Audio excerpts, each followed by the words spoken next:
आपने जो रैंक्स निकाली मेरे को तो पता है व्हाट इट टेक्स वो रैंक्स निकालने के लिए। एज अ टीचर हमें समझ में आ जाता है एक स्टेज के बाद, जैसे अगर आप साल भर बच्चे के साथ काम करें तो पता चल जाता है कि यार वो किस लेवल तक जाएगा। I welcome Amarnath Anand sir. तो यार ये वो इंसान है जिसने पिछले 22 सालों में हजारों IITians बनाए हैं। 22 साल आप ऑफलाइन पढ़ाया, उसमें से बहुत सारा टाइम आपने कोटा में दिया। क्या है ये कोटा का कल्चर, और आज से 5 साल पहले क्या था और अब क्या हो गया ऑनलाइन आने के बाद? मतलब यू वोंट बिलीव, जितना एक बच्चा मेहनत नहीं करता ना, उससे ज्यादा एक टीचर मेहनत करता है। सब लोग बोलते हैं 2 साल कंसिस्टेंट रहना, दैट इज द गेम। मतलब पूरा गेम वही है कि हर दिन पढ़ाई करनी है, लेक्चर देखने हैं, DPPs लगानी है, क्वेश्चन प्रैक्टिस करनी है, टेस्ट देना है। मैं कंसिस्टेंट रहूं कैसे? Actually consistency is the real competition. जब 10th से 11th आते हैं ना तो काफ़ी बड़ा एक चेंज आता है, क्योंकि वहाँ तक की पढ़ाई वैसी ही होती है कि भाई आप बोर्ड में नंबर लाना चाहते हो, एंड बोर्ड में जब नंबर लाना चाहते हो तो कहीं ना कहीं बहुत सारे प्रॉब्लम की जो लिस्ट होती है उसको हम अच्छी तरीके से कर लेते हैं, और जो इसमें ज़्यादा स्मार्ट होता है वो ज़्यादा अच्छा कर लेता है। और इस कारण आप देखोगे कि जो बोर्ड के टॉपर्स हैं वो जरूरी नहीं कि IT के टॉपर्स हों। What it takes to get into IIT Delhi, IIT Bombay? तो सबसे पहली चीज़ है कि हमें एक हैबिट डेवलप करनी पड़ेगी, माइंडसेट चेंज करके। और वो प्रॉब्लम सॉल्विंग, वो नहीं कि हम सिर्फ नोट्स बनाने पे फोकस करें, उससे काम अभी नहीं चलने वाला। अभी हमारे को पहले 30 दिन बिल्कुल आंख बंद करके सिर्फ और सिर्फ एक काम करना है।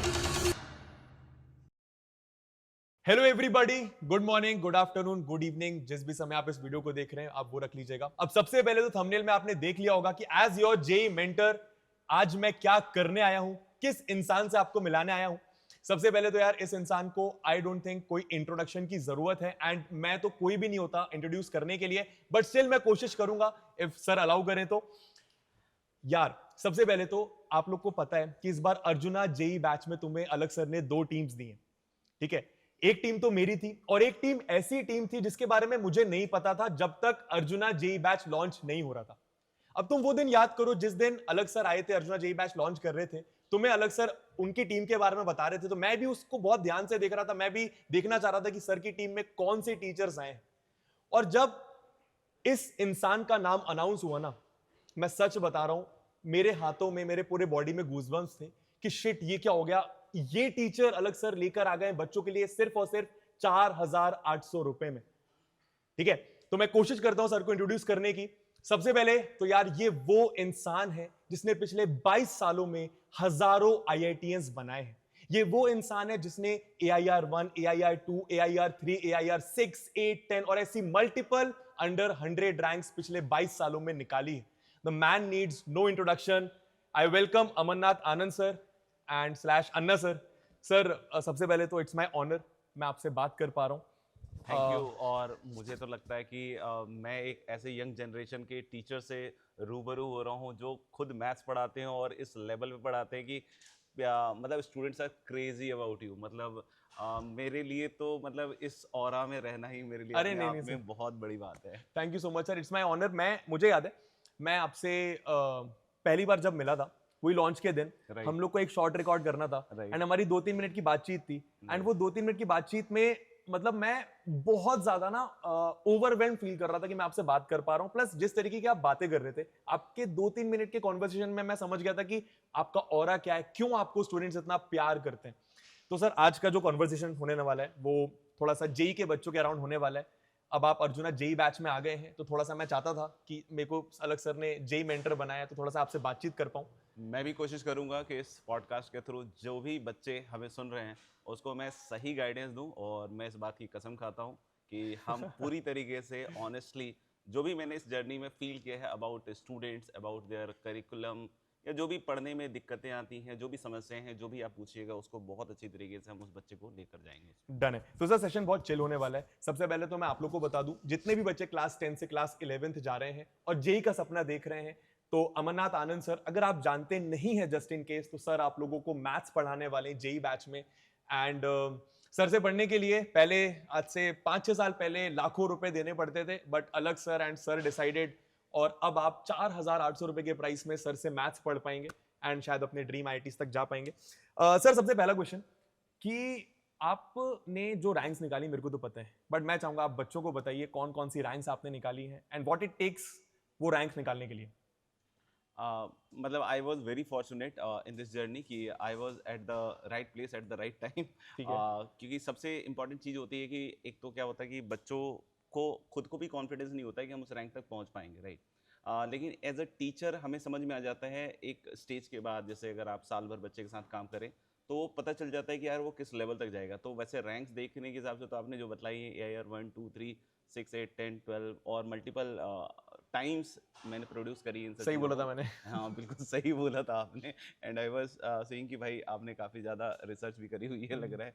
तो उस तरीके से के जो स्टूडेंट्स होते हैं, एक तो हंगर बहुत ज़्यादा होता है ना। अगर आपने उसको एक लेवल तक क्वेश्चंस दिया और तो वो क्या होता है ना कि वहाँ पे सेटिस्फाई नहीं होता है, ठीक है।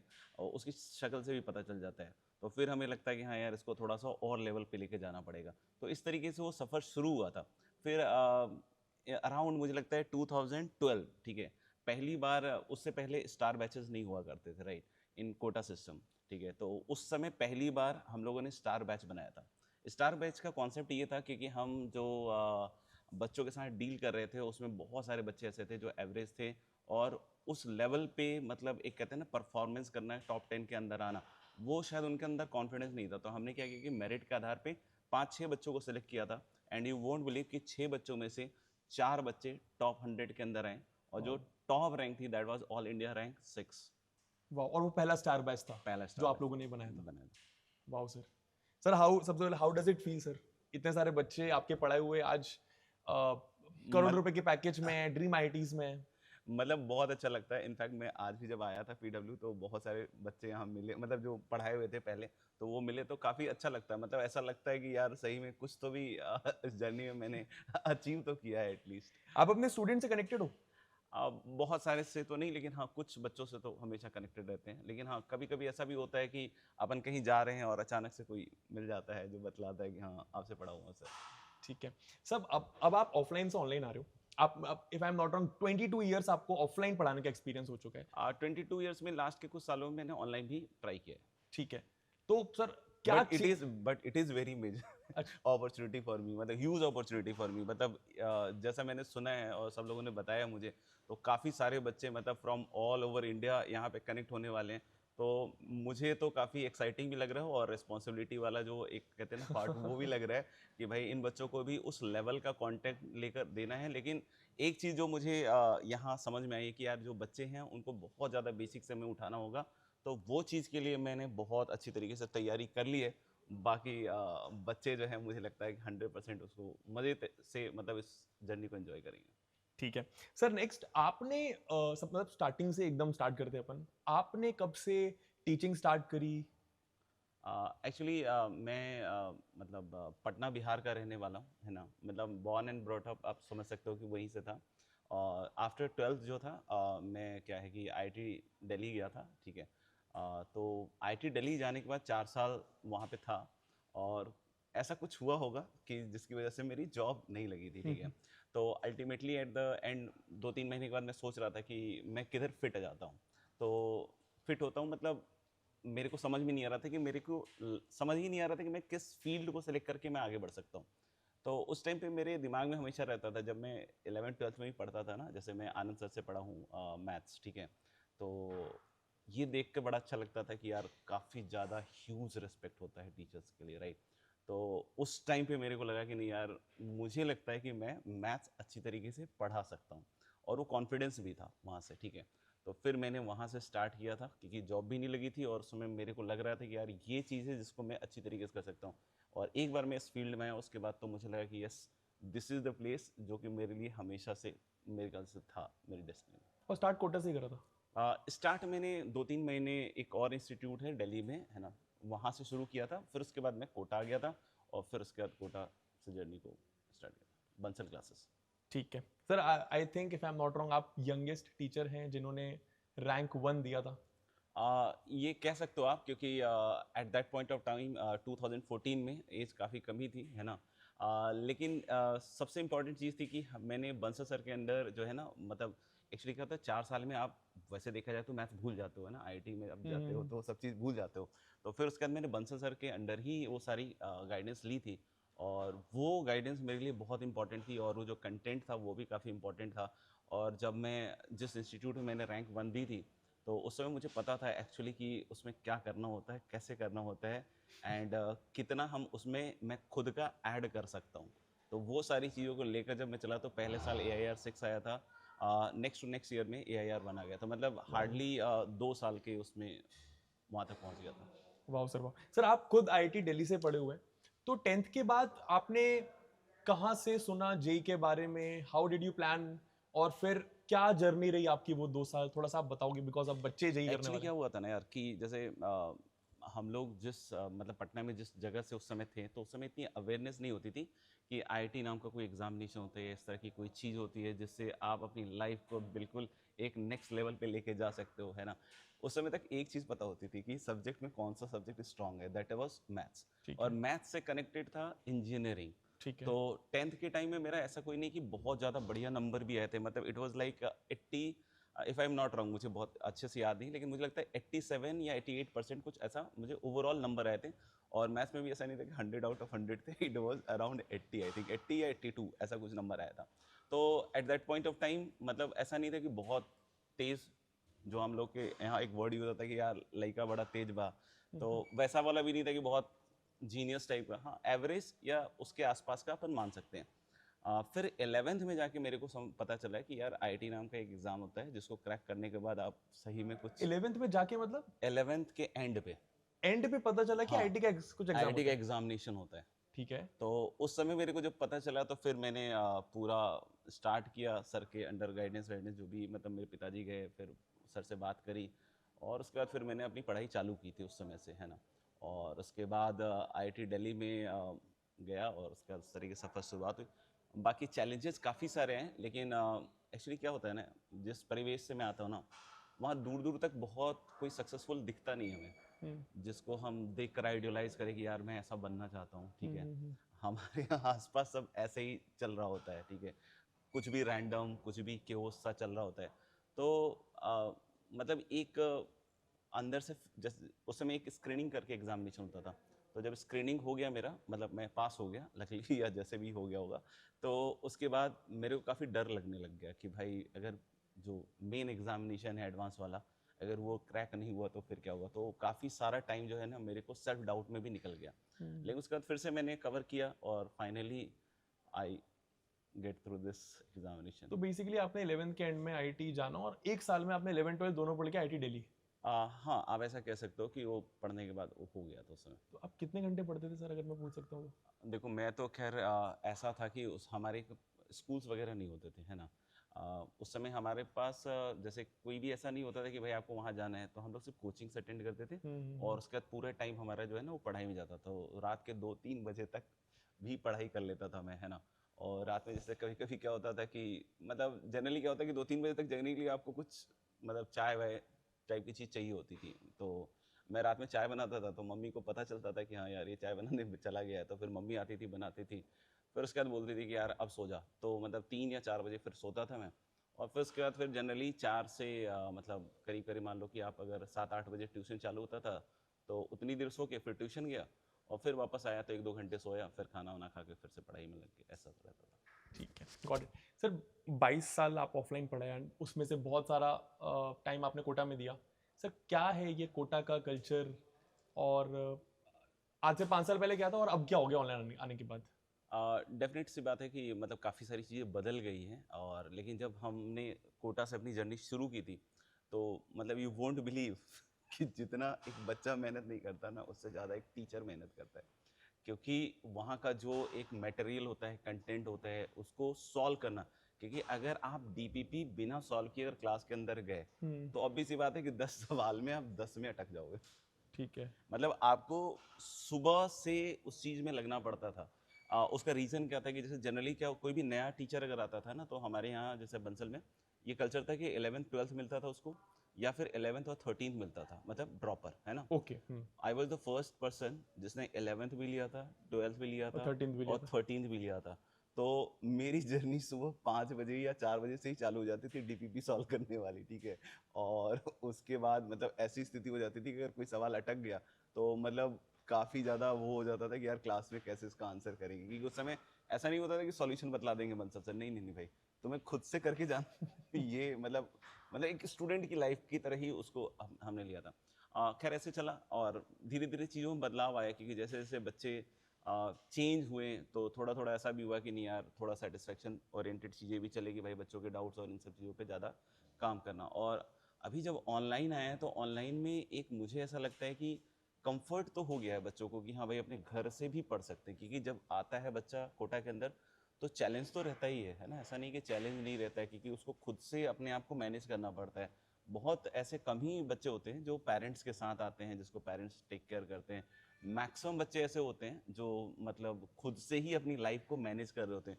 तो इतनी चैलेंजिंग पढ़ाई और लाइफ को मैनेज करना एट द सेम टाइम, और जिसने ये सीख लिया ऑफ कोर्स वो सक्सेसफुल तो होगा ही, चाहे उसका रिजल्ट कैसा भी आए, ठीक है। लेकिन ऑनलाइन में अब ये है कि बहुत अच्छी बात ये है कि कंटेंट जो है ना अब घर घर पहुंच चुका है, ठीक है।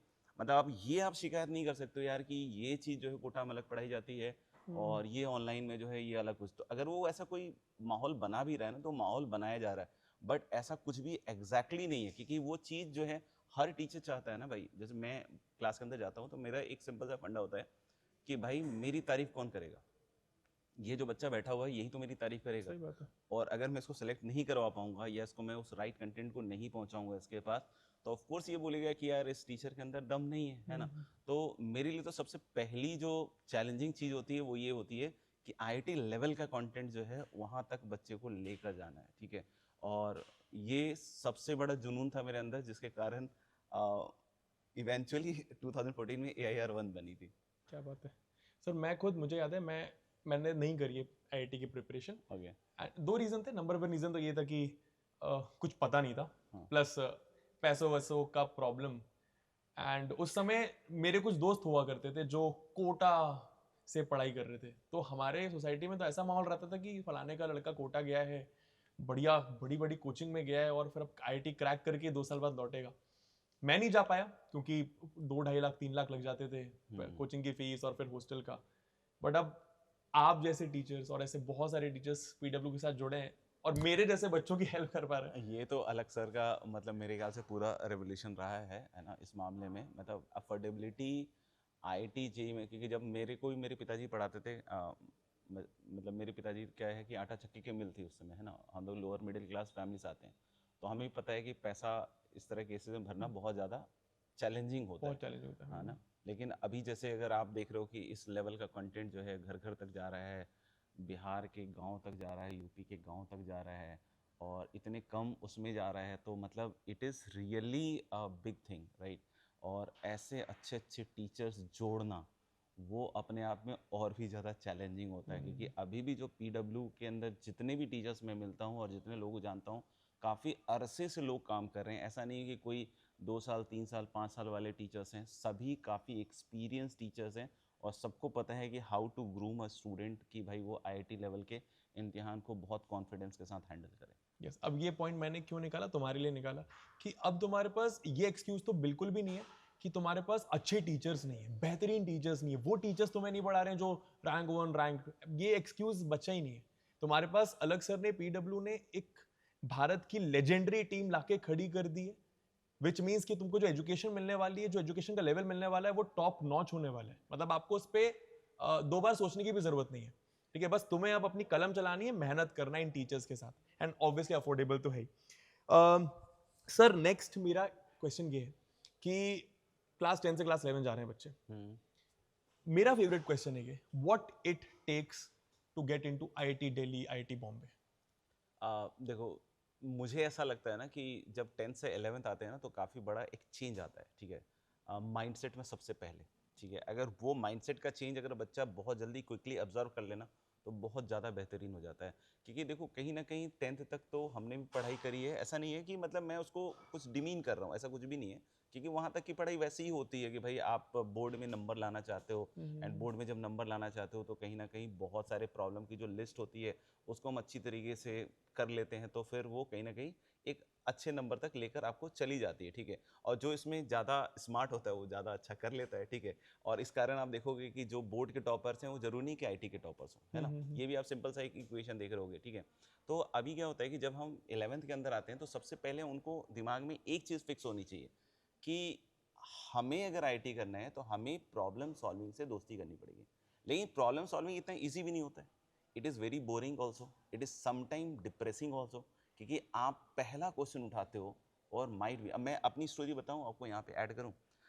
मैं जब 11th में गया था, तो जैसे कि मैंने साइंस तो मतलब मैथ्स तो पिक कर ही ली थी, तो उस समय 2 किताबें मैं लेकर आया था, है ना, पहले दिन, एक कैलकुलस की और एक अलजेब्रा की, ठीक है। मैंने ऐसे पलटा पहला पेज, है ना, और पहला पेज पढ़ा और उसमें से एक अक्षर भी समझ में नहीं आया, मतलब एक भी चीज़ नहीं समझ में आई। मतलब मैं खुद से उसको स्टार्ट किया था, क्योंकि ऐसे ऐसे सिंबल्स थे, ऐसी ऐसी चीज़ें थी जो मुझे समझ ही नहीं आ रही थी कि भाई इसका क्या करना है। यानी कि सबसे पहली चीज़ तो आप यहाँ पे देखोगे कि a lot of symbols will be there, different type of language will be there, तो वो सारी चीज़ों में काफ़ी बदलाव आएगा, तो उसको एब्जॉर्व करना पड़ेगा। ये नहीं कि यार ये अचानक से ऐसा कैसा हो गया। तो वो सबसे पहले मेरे लिए अलार्मिंग था कि यार ये सीखने के लिए तो मुझे बहुत ज़्यादा, मतलब अपने आप को पहले कुछ 20-25 दिन तक बिल्कुल रिगरसली इसको फॉलो करना पड़ेगा, तब जाके इसमें से मैं कुछ निकाल पाऊंगा। तो सबसे पहला चैलेंज तो यही होता है कि सबसे पहले माइंडसेट में चेंज होना चाहिए कि भाई अपन को प्रॉब्लम सॉल्विंग से दोस्ती करनी ही पड़ेगी, और कोई भी दूसरा हमारे पास चारा है ही नहीं, क्योंकि आईआईटी का द्वार जो है ना, वो सिर्फ और सिर्फ प्रॉब्लम सॉल्विंग से ही खुलेगा। ठीक है। तो सबसे पहली चीज तो दिमाग में ये बिठाना पड़ेगा कि as many number of problems you can solve. ये नहीं होता है कि भाई मैं इजी प्रॉब्लम सॉल्व कर रहा हूँ, टफ सॉल्व कर रहा हूँ। ये ध्यान रखना है कि पहले 30 दिन तो आप किसी भी तरह के प्रॉब्लम्स किसी भी जॉनर करो, लेकिन करो, क्योंकि वो क्या है, हैबिट बिल्ड कर रहा है आपका। आगे चल के आप बहुत टफ लेवल के प्रॉब्लम सॉल्व कर लोगे। आप मेरे से पढ़ रहे हो तो ऑफ कोर्स हम लोग इस लेवल पे आपको लेकर जाएंगे कि जो आपको लगेगा कि हाँ यार ये आईआईटी में तो बिल्कुल इस तरह की क्वेश्चंस करने के बाद तो कोई दूसरा ऑप्शन निकलता ही नहीं है, बिल्कुल आराम से होगा, है ना। तो सबसे पहली चीज़ है कि हमें एक हैबिट डेवलप करनी पड़ेगी माइंडसेट चेंज करके, और वो प्रॉब्लम सॉल्विंग, वो नहीं कि हम सिर्फ नोट्स बनाने पे फोकस करें, उससे काम अभी नहीं चलने वाला। अभी हमारे को पहले 30 दिन बिल्कुल आंख बंद करके सिर्फ और सिर्फ एक काम करना है कि जितने प्रॉब्लम्स दिए जाएं उसको रिव्यू करो, रिपीट करो। नए प्रॉब्लम्स जो आपको होमवर्क में दिए जा रहे हैं, जो डीपीपी दी जा रही हैं, ये सारी चीज़ों को फर्स्ट 30 डेज में बार बार करते जाना है। और वो जब हैबिट एक बार आपका बन जाएगा ना, तो आगे की सफ़र के लिए वो बहुत आपको चीज़ों को आसान कर देगा। ये काम आपको मैथ्स में भी करना है, ये काम आपको फिजिक्स में भी करना है। केमिस्ट्री तो स्टार्टिंग में थोड़ा सा ईजी गोइंग होता है, जहाँ पे आदमी थोड़ा सा सांस ले सकता है, लेकिन जो बच्चे मैथ्स और फिजिक्स स्टार्टिंग में अच्छा पकड़ लेते हैं, आगे की जर्नी में आप देखोगे उनका बहुत बहुत बेहतरीन सफ़र जाता है।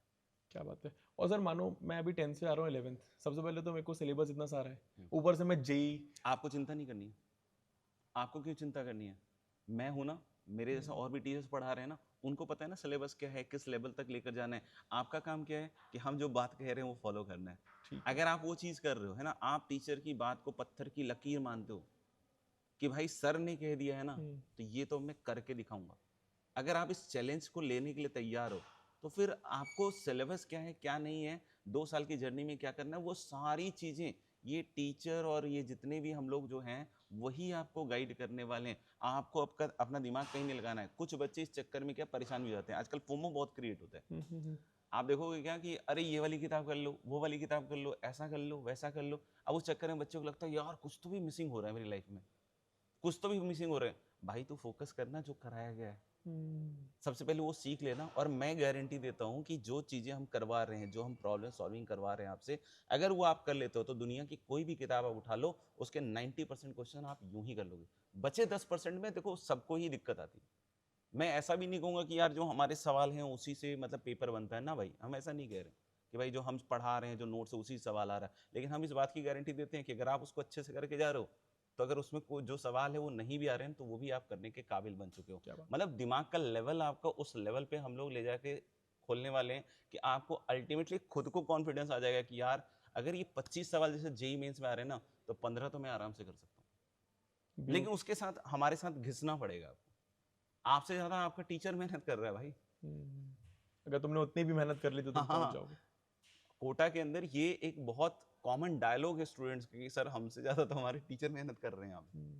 तो वो चीज अपन को लेकर आनी है कि भाई अगर आप टीचर के साथ लग के मेहनत कर लो ना, तो आप अपने घर वालों का जिन जो भी गांव प्रांत समाज जिला जिसका भी नाम बनाना चाहो सभी नाम बना सकते हो आप। Beautiful answer sir. Basically follow the your teacher blindly, कुछ नहीं ब्लाइंडली, सोचना है।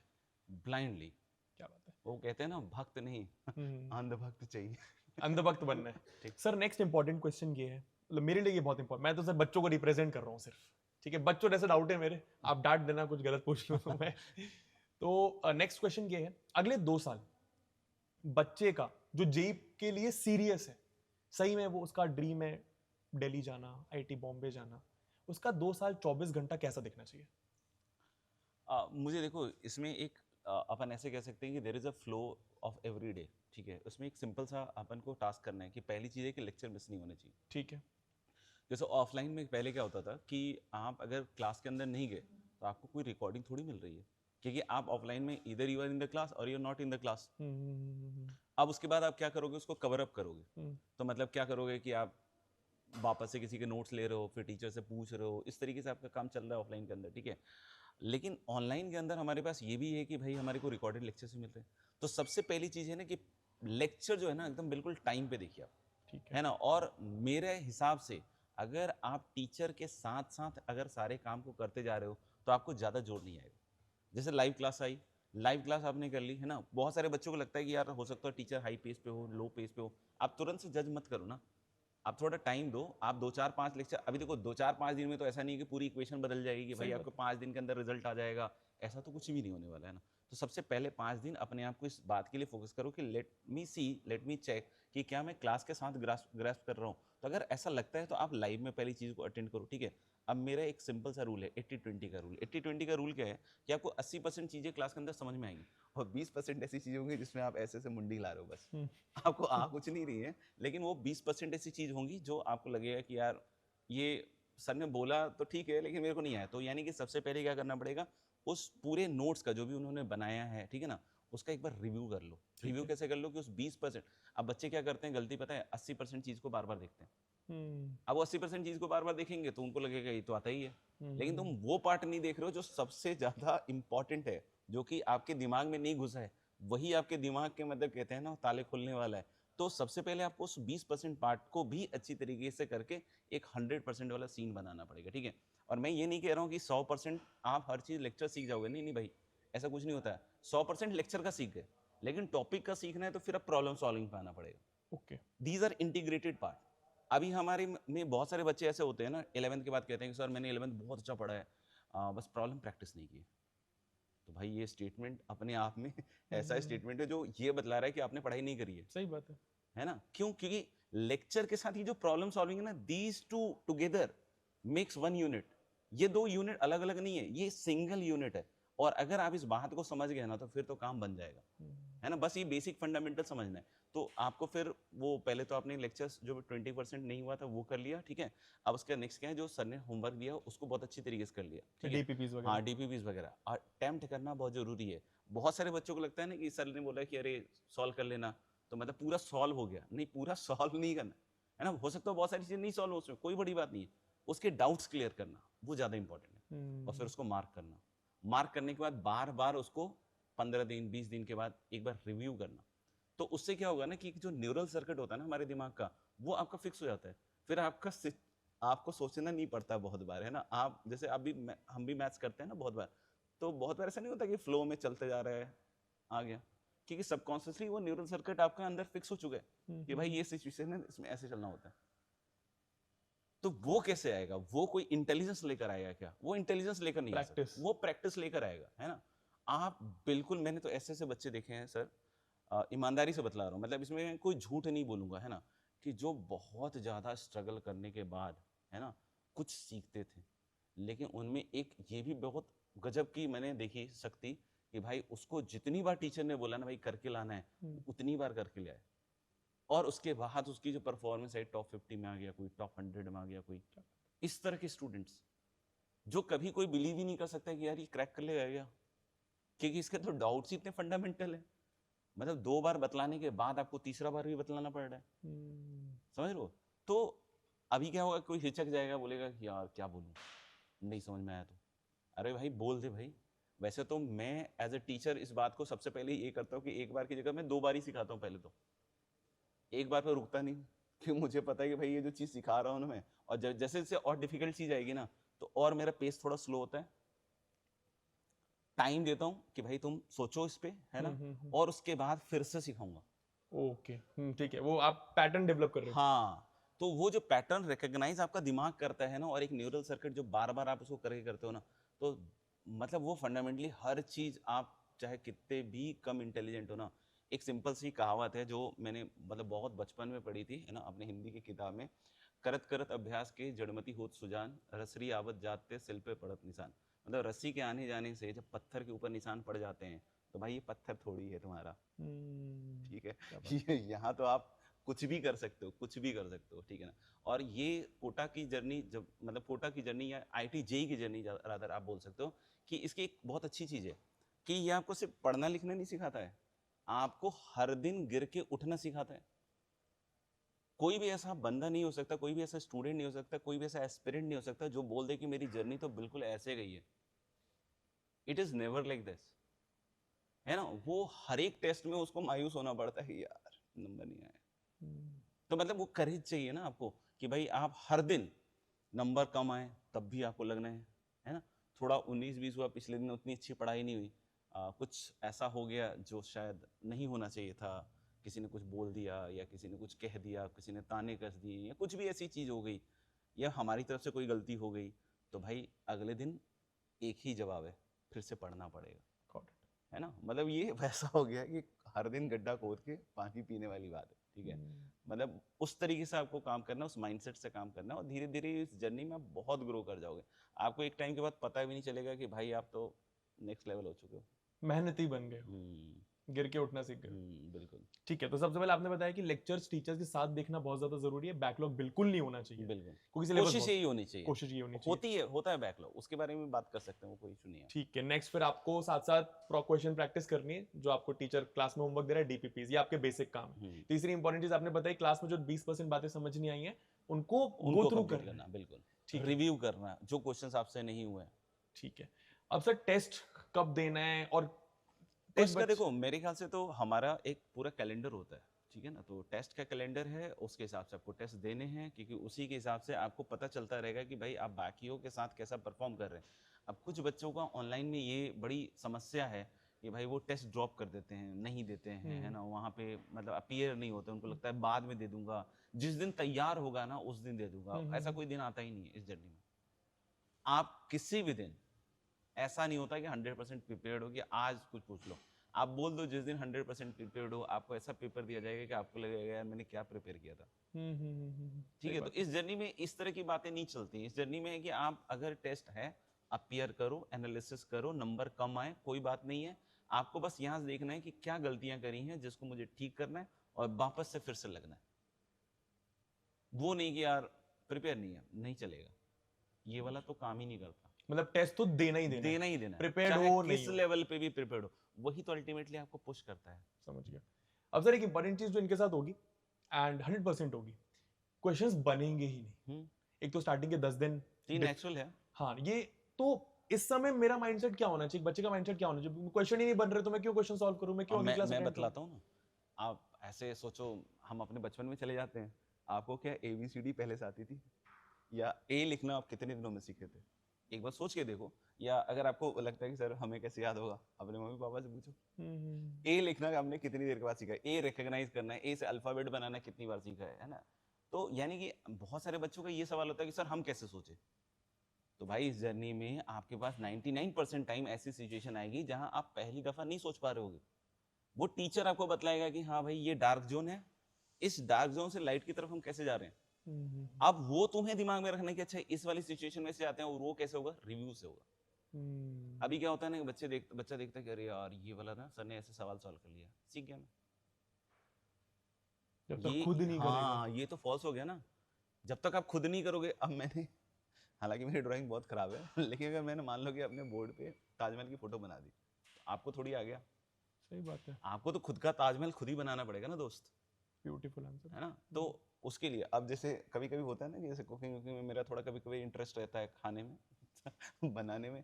तो अगर आपने मान लीजिए मास्टर शेफ देखा, आपने देखा कि भाई इसने ये किया, बन गई बढ़िया डिश, आप बना सकते हो क्या? नहीं, वो तो प्रैक्टिस से ही आएगा। बनाना पड़ेगा। कभी गंदा बनेगा। हाँ, कभी गंदा बनेगा, और बहुत बार गंदा बनेगा तब जाके वो फिनिश आएगा ना। तो उसके लिए तैयार रहो ना, वो तो जर्नी का पार्ट है। तो इसीलिए मैं बोलता हूँ नेचुरल है, ठीक है, नहीं सॉल्व होना। पहली बार आप हर चीज सोच पाओगे ऐसा बिल्कुल जरूरी नहीं। क्या टॉपर सोच लेता? ऐसा भी नहीं। तो इसलिए आप इन सब चीज़ों में बिल्कुल सिंपल रहिए कि जो टीचर कह रहा है कि भैया इसको रिव्यू करना है, इसको ऐसे करते हैं, उसको जाओ लिखो करो, ठीक है ना। बहुत सारे बच्चे क्या करते हैं ना, ऐसे लेके देखते रहते हैं। ये IIT JEE में इस तरीके से पढ़ाई नहीं होती। आईआईटी जेईई में आपके हाथ में कलम होना चाहिए, आपको उस चीज़ को बार बार लिखना पड़ेगा, घिसना पड़ेगा। समझना पड़ेगा, और तभी जाके काम होगा। और अगर मान लीजिए आपका जो रिफिल मतलब है ना, जैसे हम लोग बॉल पेन से लिखते थे है ना, 2 या 3 दिन में अगर खत्म हो जाता है तो मान के चलिए कि आप अच्छी पढ़ाई कर रहे हो, क्या बात है। है ना? तो ये एक सिंपल सा इंडिकेटर है कि आप कैसी पढ़ाई कर रहे हो। अब अगर मुझे नहीं पता तुम अभी तक इस पॉडकास्ट को देख रहे हो नहीं देख रहे हो, सर की बातें सुन रहे हो कि नहीं सुन रहे हो, बट मैं बहुत ध्यान से सुन रहा हूँ, मैं बहुत सारी चीजें कलेक्ट कर रहा हूँ। और अगर तुम ये चीजें कलेक्ट कर पा रहे हो ना, तो शायद तुम जेई के लिए बने हो, शायद तुम वो कॉलेज तक जा पाओगे जिसका तुम सपना देखते हो। और अगर तुम कहीं इन सब बातों से बोर हो गए कि ये क्या प्रॉब्लम सॉल्विंग की बातें कर रहे हैं, ये क्या मुझे बोल रहे हैं कि क्वेश्चन नहीं बन रहा तो वापस जाके रिव्यू करो, अगर तुम इन सब बातों में बोर हो गए हो ना, तो सर मैं गलत शायद सही कह रहा हूँ, ये नहीं बने जेई के लिए, नहीं, माइंडसेट चेंज करना पड़ेगा आपको। चेंज करना पड़ेगा। माइंडसेट जब तक नहीं चेंज करो, देखो फर्स्ट पहला स्टेप यही है, माइंडसेट चेंज करना पड़ेगा।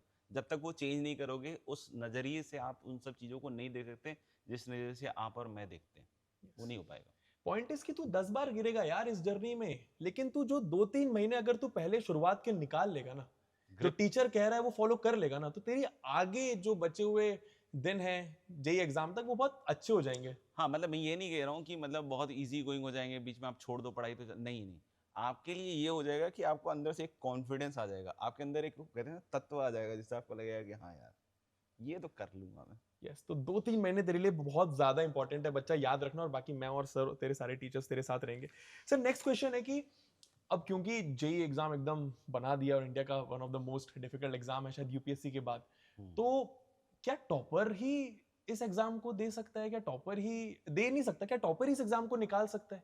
या एक एवरेज बच्चा जो क्लास 10th में 75% पे बैठा है बट मेहनत करना चाहता है, क्या वो जेई एग्जाम क्रैक कर सकता है? मतलब मैं तो खुद 80% के आसपास ही था, 88 जैसा कि मैंने आपको बतलाया, तो ऐसा कुछ भी नहीं है।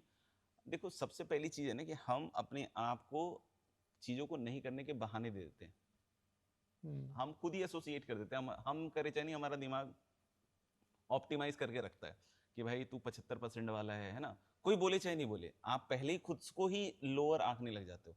अब वहां पे सबसे बड़ी प्रॉब्लम है, क्योंकि आप इस बात को ध्यान रखिएगा कि 75%, 80%, 85% वाले सबकी मैथ्स एक जैसी होती है।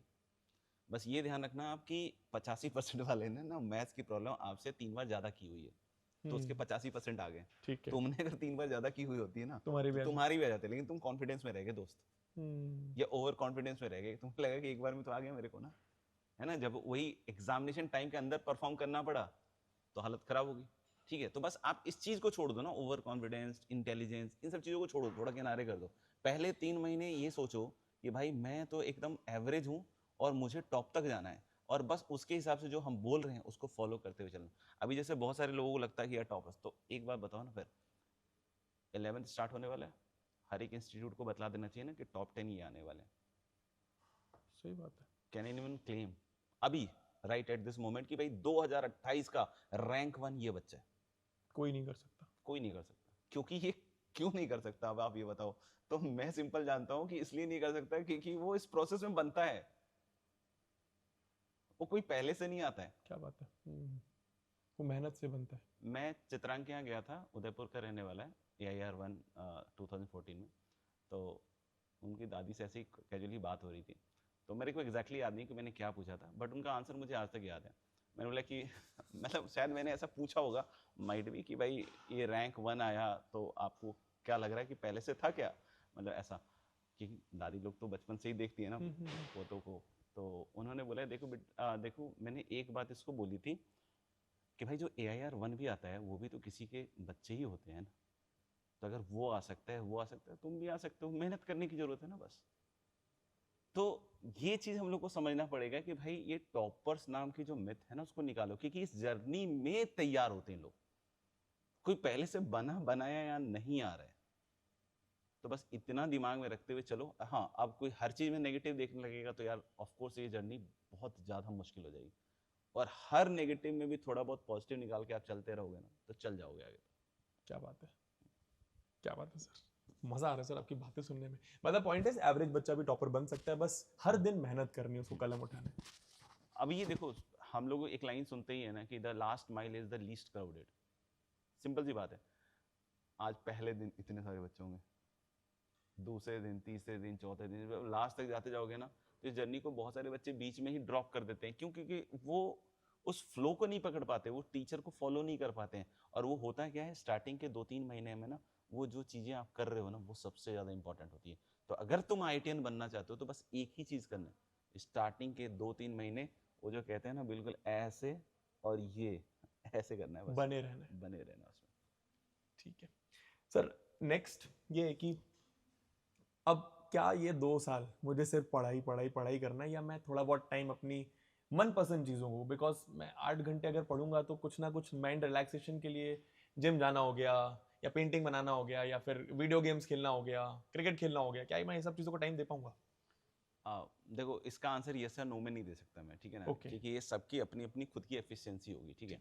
मैं एक एग्जांपल दे सकता हूँ, ठीक है। एक स्टूडेंट जो मेरा पढ़ाया हुआ है, ध्रुव जैन करके, उसका जेई मेन में AIR 8 आया था कुछ सालों पहले, और जेई एडवांस उसकी AIR 36 थी, ठीक है। अब जब वो 10th तक था ना, तो उसके पास 2 चॉइसेस थे, ठीक है ना, उनके पिताजी से बात हो रही थी।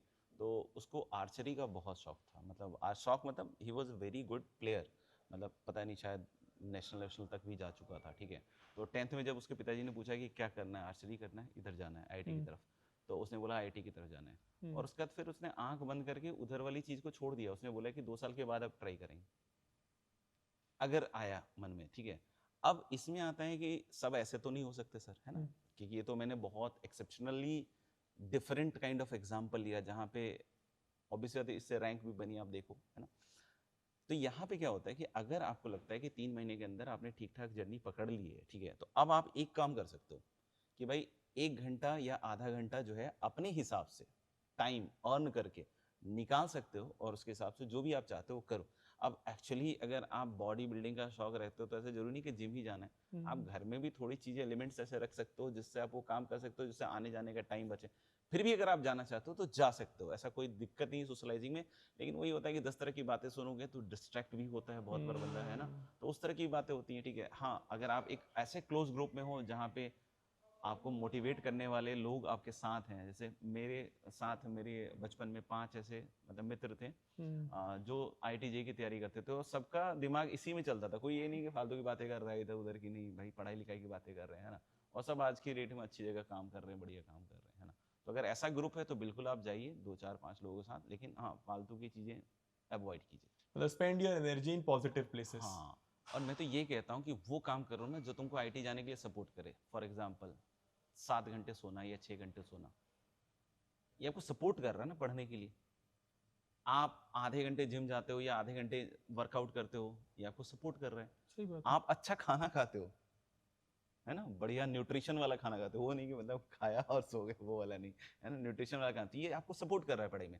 मतलब आप 24 घंटे उस एम्बियंस में जी रहे हो जिसमें आप हर चीज़ आप उसी गोल के लिए कर रहे हो जो 2 साल के बाद आपको पाना है।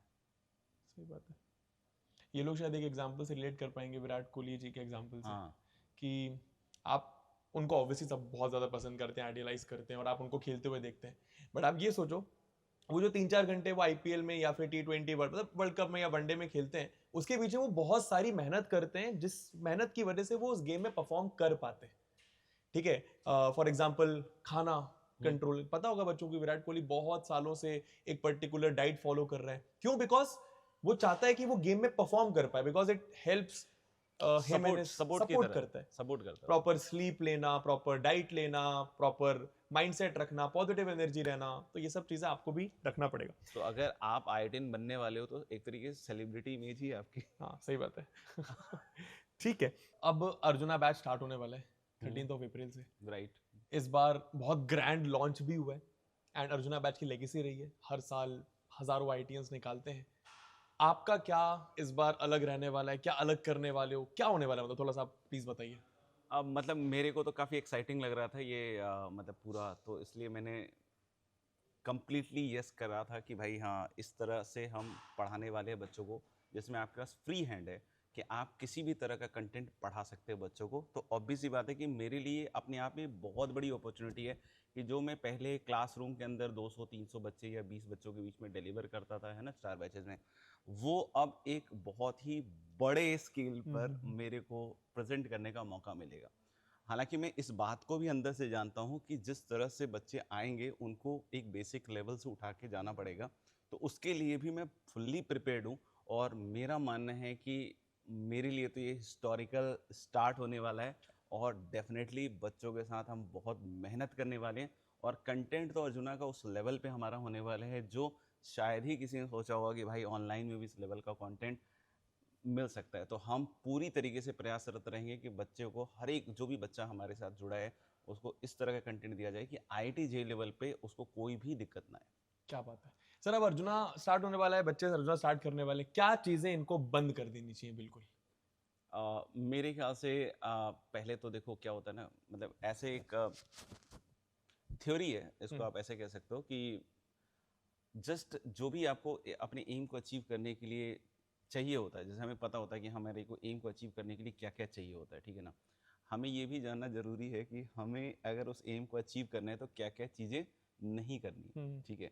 तो मैं तो हर एक बच्चे को बस यही बोलूँगा कि भाई आप वो चीज़ें लिख लो कि भाई अभी तक आप क्या, कि हर बच्चा कुछ ना कुछ अलग चीज़ें कर रहा होता है, तो आप लिख लो कि इस चीज़ को करने से नहीं होने वाला, इस चीज़ को करने से नहीं होने वाला, इस चीज़ को करने से नहीं होने वाला, वो लिख लो और सब काट दो भाई कि ये काम नहीं करूँगा मैं, ताकि हमारा गोल बिल्कुल, हमारा फोकस बिल्कुल क्लियर है कि भाई यही काम करने, ये काम नहीं करने। एक दो चीजें बताइए, जैसे कि क्या? जैसे होता है यार, यूट्यूब पे हम बहुत लंबे टाइम तक मोटिवेशनल चीज़ें देख रहे हैं या स्क्रॉल कर रहे हैं या कुछ ऐसी चीज़ें कर रहे हैं जो कि मतलब ऐसा नहीं कि मतलब छिपी हुई है, मतलब ऑब्वियस बात है कि वो नहीं करना है, ठीक है ना।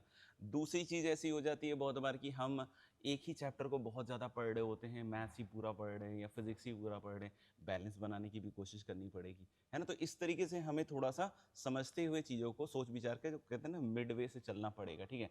अभी जैसे हम टॉपर्स के साथ बैठते हैं, है ना, तो उनकी मम्मी एक बात बतला रही है कि भाई कि ये खाना खाते समय कपिल शर्मा का शो देख रहा है ना। उसके बाद फिर वो मोबाइल यूज़ नहीं कर रहा है क्योंकि अब वो ऑफलाइन पढ़ रहा है, लेकिन आप ऑनलाइन पढ़ रहे हो तो ऑफकोर्स आपको तो यूज़ करना ही पड़ेगा, लेकिन आपको ये भी पता होना चाहिए कि भाई इस मोबाइल में मुझे क्या यूज़ नहीं करना है। ठीक है। तो जितना पता है कि क्या करना है उससे ज़्यादा अच्छी तरीके से, है ना, पता होना चाहिए कि भाई ये क्या नहीं करना नहीं है। करना है। ठीक है, गुड आंसर सर। सर अब सब लोग बोलते हैं 2 साल कंसिस्टेंट रहना है, दैट इज द गेम। मतलब पूरा गेम वही है कि हर दिन पढ़ाई करनी है, लेक्चर देखने हैं, DPPs लगानी है, क्वेश्चन प्रैक्टिस करनी है, टेस्ट देना है। मैं कंसिस्टेंट रहूं कैसे? Right, actually consistency is the real competition. मतलब ये बिल्कुल सही है कि कंसिस्टेंट जब तक नहीं रहिएगा ये चीज़ नहीं हो पाएगी। अब बात, सवाल ये आता है कि कंसिस्टेंसी अपन अचीव कैसे करें।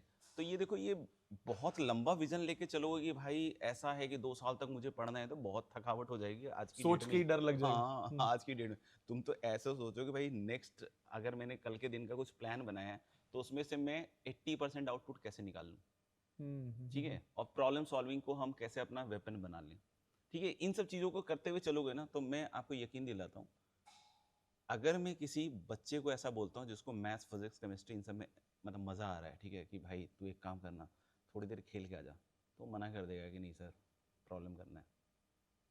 तो मतलब आप धीरे धीरे जब इस तरीके से चलते हो ना, तो फिर आपको वो एन्जॉयमेंट लगने लग जाता है।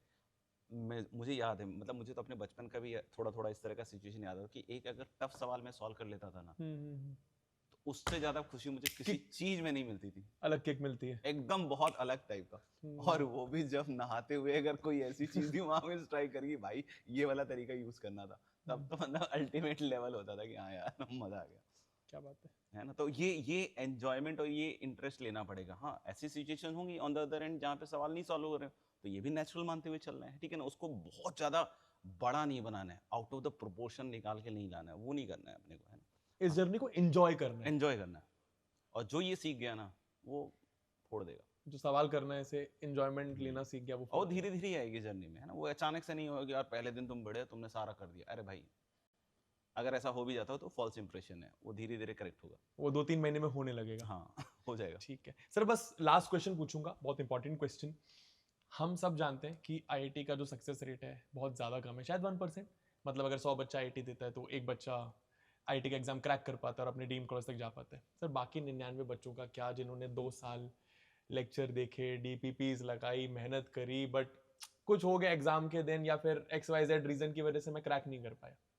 ठीक है, उनको ऐसा लगता है कि वो उस टाइम पे अनसक्सेसफुल हैं, लेकिन मैं आज भी देखता हूँ, मतलब जो IIT में नहीं गए हैं वो सभी सक्सेसफुल ही दिखते हैं मुझे। मतलब ऐसा मुझे कभी, क्योंकि देखो ये जर्नी ना आपको सिर्फ एग्जाम देना थोड़ी सिखा रही है, आपको मतलब बार बार गिर के उठना सिखा रही है। और वो भी ऐसा नहीं कि 50 दिन में, 60 दिन में, हर दिन, एवरी डे अगर तुम पढ़ रहे हो तो तुम हर दिन उठ रहे हो, क्या बात है। हर दिन गिर के उठ रहे हो। तो ये इतना बड़ा रेजिलियंस सिखाता है आपको आपकी लाइफ में, और कौन सिखा सकता है ना? आपको तो यहाँ ठोकरे मार मार के चीजें सिखाई जा रही है। क्या बात है। आगे चल के लाइफ में कभी कभी ऐसी चीज हो जाती है कि हमें समझ में नहीं आता कि अब क्या करें, तो फिर हमें अपने पुराने दिन आते हैं याद कि जब हम उस लेवल की मेहनत करते थे, ठीक है ना, और अचानक से एक किक मिलता है कि हाँ भाई अब उस टाइम कर सकते थे तो अभी भी कर ही सकते हैं। तो माइंडसेट आपका बना रही है, ठीक है, तो आगे के फ्यूचर के लिए आपको तैयार कर रही है, ठीक है। तो इसको बिल्कुल सक्सेस और अनसक्सेस वाली स्टोरी को काउंट मत कीजिए, आप इसमें बस ऐसे आइए कि भैया इसमें हमको अपना कैरेक्टर बनाना है, हमको इसमें अपना माइंडसेट डेवलप करना है, इसमें हमें ऐसा लॉन्ग टर्म माइंडसेट डेवलप करना है कि भाई दुनिया की कोई ताकत मुझे कभी भी हरा नहीं सकती। क्या बात है। ठीक है, thank you so much sir. आप लास्ट में कुछ अगर अर्जुना के बच्चों को कहना चाहें तो यू कैन। अपन बहुत शानदार प्रिपरेशन करने वाले हैं, बस जो कहा जाए बस उसको फॉलो करते चलना, एंड यू वोंट बिलीव कि कैसे ये सफ़र मस्ती से कटने वाला है हमारा। और एक एक चीज़ जो टफ भी होगी ना उसको बहुत प्यार से सीखने वाले हैं। बस ये ध्यान रखना है कि कनेक्शन बना के रखना है। सर बस अब एंड करते हैं। मैं चाहूंगा कि एक क्लोजिंग कंक्लूजन आप बच्चों को जो अर्जुना से अब पढ़ाई करने वाले हैं या फिर इन जनरल 11th में अब जेई की प्रिपरेशन करने वाले हैं। भाई देखो सिंपल सी बात है, जितनी बातें आज कही गई है ना उसको दिमाग में रखना ही है, बाकी मैं टाइम टू टाइम आपको इस बातों का रिवीजन भी कराता रहूंगा। बस एक चीज़ है यार कि अपन को कनेक्शन बना के रखना है। और ये जो 2 साल की जर्नी है ना वो वैसे देखा जाए तो बहुत ही नीरस और बोरिंग हो सकती है, लेकिन अगर आप राइट तरीके से कनेक्टिव मतलब कनेक्ट करके रखिएगा तो मुझे लगता है कि आपको एक एक चीज़ का सवाल का जवाब मिलता रहे, चाहे वो एकेडमिक हो चाहे नॉन एकेडमिक हो। और इस सफ़र को हम बहुत ही शानदार और खूबसूरत बनाने वाले हैं आपके लिए अर्जुना में। तो बिल्कुल पूरे दिल से मेहनत कीजिएगा, हम दिल से पढ़ाने वाले हैं। क्या बात है। अब मैं एक छोटी सी चीज और बोल देता हूँ। सबसे पहली बात, अगर तुमने जेई का सोच लिया है, अर्जुना जेई बैच में आ गए हो, तुम्हारी नंबर 1 चीज सॉल्व हो गई है कि तुम्हें अब ये सोचने की जरूरत नहीं कि क्या मैं सही या गलत टीचर से पढ़ रहा हूं। ठीक है, तुम एकदम राइट प्लेटफॉर्म से पढ़ रहे हो, भारत के बेस्ट टीचर से पढ़ रहे हो। इनफैक्ट हर सब्जेक्ट के लिए तुम्हारे पास 2 टीचर है, जिससे तुम्हारा वाइब बैटर तुम उससे पढ़ाई कर सकते हो मिनिमल कॉस्ट पे। दूसरी चीज, इंपॉर्टेंट चीज, इस जर्नी को तुम्हें एंजॉय करना है। ठीक है, याद रखना है कि इस जर्नी में बहुत सारी प्रॉब्लम्स आएंगी पर गिव अप नहीं करना है। ठीक है, कंसिस्टेंट रहना है 2 साल। एंड बस फोर्थ इंपॉर्टेंट पॉइंट, अपने टीचर्स को ब्लाइंडली फॉलो करना है। दैट्स इट, तू अपने सपने तक पहुंच जाएगा। Thank you so much Anna sir, हम मिलेंगे आपसे बहुत जल्दी फिर से। Thank you very much. Thank you so much sir, बहुत मजा आया आपसे बात करके। Same year.